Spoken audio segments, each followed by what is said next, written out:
במדבר, המשך ישר. בעוד 20 שנה, זה ביציאה השנייה. עבדים היינו, עבדים! בני ישראל, חזו בפלא הגדול, קריעת ים סוף! זוז, יתם בזוז, בנימין! צלם איך אני מוזיז את הים, בנימין!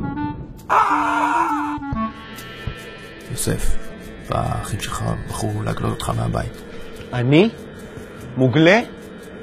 אז בוא לפחות נעשה את זה כמו שצריך. אף אחד לא מגלה את יוסף חי, אני מגלה את עצמי.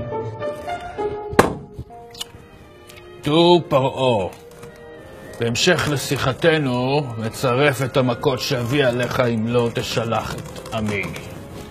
בידידות משה. אוי, נו. ועכשיו עם הקובץ. אני רוצה לדעת, מי רצח את בני בכורי? אנחנו חושדים בשני אנשים. רומן זדורוב בני ישראל, 10 הדיברות מידי!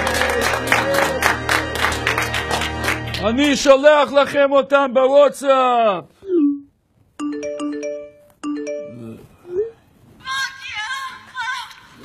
מה זה לא זה מה גבר? תמחקו את זה, זה הסרטון הלא נכון. לילה טוב לכם, אנחנו הצינור, אנחנו בשידור חי, ואנחנו מתחילים עם סרטון שנשלח אלינו, אמא שמשליחה תינוק ליאור. זה פוסט שהסעיר את הרשת היום וסחט אלפי תגובות נזעמות, ביניהם גם תגובה של הצל שכתב, תינוק יהודי לא משליכים. מיד אחרי הפרסומות, האם יוסף טריד מינית? כבר חוזרים.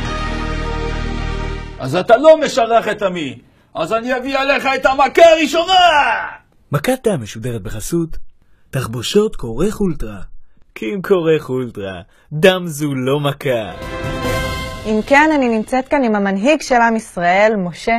ספר לנו כמה קשה היה להגיע לכאן. הדרך הייתה דרך ארוכה, אבל אנחנו עם הנצח, ועם הנצח לא מפחד מדרך ארוכה.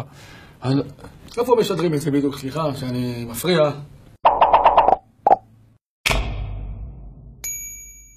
מה זה בני ישראל? עשיתם לכם אלוהים אחרים על פניו. זה האלוהים שלנו. ומי שלא טוב לו, יום טוב לו.